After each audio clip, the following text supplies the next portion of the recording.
मुझे उम्मीद कभी वासिक उम्मीद है कि इंशाअल्लाह इलेक्शन से पहले खान साहब बाहर आ जाएंगे। तो मैंने उसमें सुप्रीम कोर्ट से इस्तदा नालिश कर रखी है और कल मैंने सुप्रीम कोर्ट में चीफ जस्टिस साहब की बेंच में मैंने इस्तदा की कि इसको लगाया जाए, क्योंकि इससे खान साहब का जो है ये सियासी सफ़र जो है वो काफ़ी उसमें रुकावट आ रही है।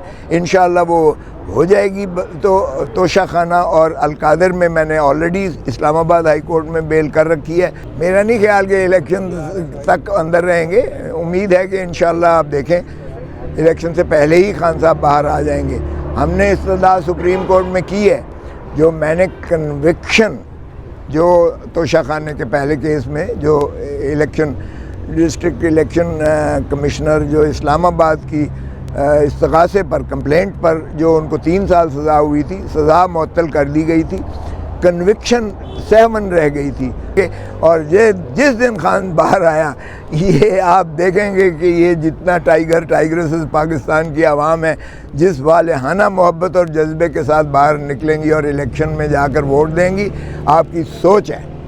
अच्छा खोसा साहब बताइएगा कि इस वक्त भी अलीम खान के यहाँ जो उसके मुखालिफ कैंडिडेट था वो विड्रा कर गया, कल जगीर खान के यहाँ विड्रा कर गया। अगर आपके कैंडिडेट इलेक्शन भी जीत जाते हैं तो आप कवर अप कैसे करेंगे? लोग तो उनको पकड़ने के लिए जहाज़ों को टाकी शाकी लगा के बैठे हैं वो। नहीं, बड़ी अच्छी बात है, करें यार, मुझे भी कोई सैर करवा दे। लिफ्ट की सैर कराते हैं, कोई जहाज़ की सैर करवाए ना तो बात भी बनती है। देखें, जो अल्लाह की रस्सी को मजबूती से थामता है, जो अल्लाह पर यकीन रखता है, वो कभी बागी नहीं होगा, वो नहीं जाएगा। 3 दिन के अंदर, मुंतखब होने के 3 दिन के अंदर उसने पाकिस्तान तहरीक इंसाफ को शामिल होना है और होना पड़ेगा।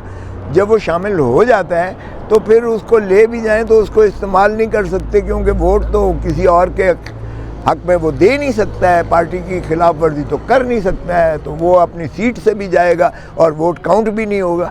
सो मेरा नहीं ख्याल कि कोई ऐसा ख़तरा मुंतखब होने के बाद है। कंपेन तहरीक इंसाफ का ग्राउंड पे नजर नहीं आ रहा है, तो क्या कंपेन शुरू करने जा रही तहरीक इंसाफ पंजाब में, खुसूसन अगर हम देखें? यार, ये मुझे अदालतों से, मैं भी उम्मीदवार हूँ, मेरा निशान के है, के फॉर खान, के फॉर खोसा, के फॉर किंग, के फॉर K2 और के फॉर किया, जो उस्मानिया सल्तनत का जो है इस्लामी सल्तनत का जो एक शाहकार है मुसलमानों के लिए, एक कायद कबीला, आप उसको वो ड्रामे को क्या कहे,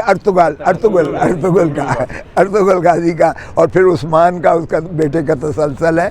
तो ये के एक बहुत ताकतवर जो है सिंबल है, जो मैं खुद लड़ने जा रहा हूँ।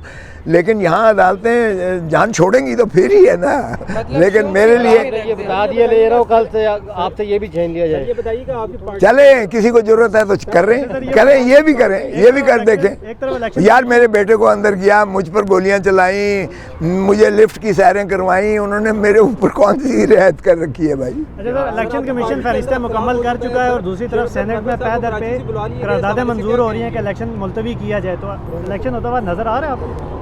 देखें, इलेक्शन होगा, इसके अलावा कोई रास्ता नहीं है। मैं आपको बता दूं, IMF और दुनिया में आपको बंद हो जाएगी, आपकी मईशत चोक हो जाएगी। सो इसलिए इलेक्शन हर कीमत पर होगा। और ये इससे मंजूर हो रही है, यार, करारदादों की कोई धेले की बुकत नहीं है उन करारदादों की, लेकिन जिस पर उन्होंने पहले फैसला दिया था। और आज उन्होंने कहा कि, मैंने कहा जनाब माशाअल्लाह, आपकी ये जो इंटीरियर मिनिस्ट्री है या लॉ मिनिस्ट्री है, उन्होंने आपके फैसले को पढ़ने तक गवारा नहीं किया, पढ़ना भी गवारा नहीं किया। काश कि ये पढ़ लेते, इसलिए कि इसमें यानी जेल ट्रायल का नोटिफिकेशन पहले कर दिया है, 1 महीने के बाद अदालत में रेफरेंस जा रहा है। तो अदालत की तरफ से तो कोई इस्तदा की ही नहीं गई है सिरे से कि ये जो है केस जो है इसको बावजू फला के इसको जेल ट्रायल किया जाए, ये इसका ओपन ट्रायल यानी आम अदालत में ट्रायल मुमकिन नहीं है।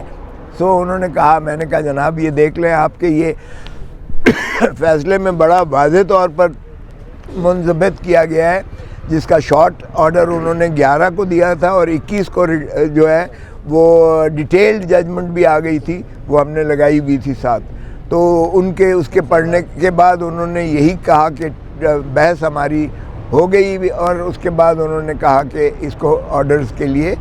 और दूसरी बात एक इसमें यह भी थी कि मोहतरम बशीर साहब का 2021 का उनका एक नोटिफिकेशन किया गया था सदर पाकिस्तान की जानिब से, उनको अकाउंटेबिलिटी कोर्ट का जज ऑन डेपुटेशन लिया गया था, ऑन डेपुटेशन 2021 से। और उस ऑर्डर में ये लिखा गया था कि ये या 3 साल के लिए या सुपर एनुएशन यानी रिटायरमेंट जो भी पहले आए, तो मौसूफ रिटायर हो रहे हैं मार्च 2024 में।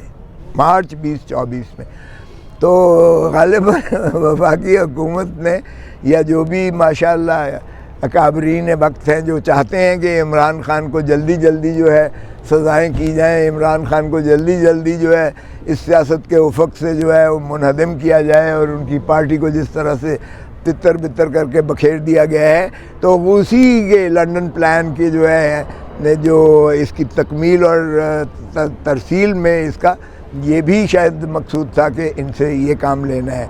तो मैंने ये भी अर्ज़ किया कि जनाब इनकी तैनाती ये 2022 में कानून ये बदल गया और 5A जो नैब ऑर्डिनेंस में आया जिसका इतलाक़ पीछे से किया गया, उसमें वफाकी हुकूमत जो है तैनात कर सकती है। और वफाकी हुकूमत मुस्तफ़ा इम्पैक्ट के केस में सुप्रीम कोर्ट उसकी तारीफ़ कर चुकी कि उसमें काबीना और प्राइम मिनिस्टर होगा। तो काबीना और प्राइम मिनिस्टर ने मौसूफ की कभी तैनाती का कोई नोटिफिकेशन, कोई हुक्म जारी नहीं किया और वो सुपरसीड कर जाता है सदर के उस नोटिफिकेशन को, इसलिए उनकी तैनाती भी गैर आइनी और गैर कानूनी है। इसलिए वो जो भी कर रहे हैं समात वो कानून के मुताबिक ना है, और जो कुछ इन्होंने किया है वो भी इस लायक और इस काबिल नहीं है, वो हज़फ किया जाए वो सारा। तो बहस सुनने के बाद बाहर के अभी देखें फैसला इंशाल्लाह सुना।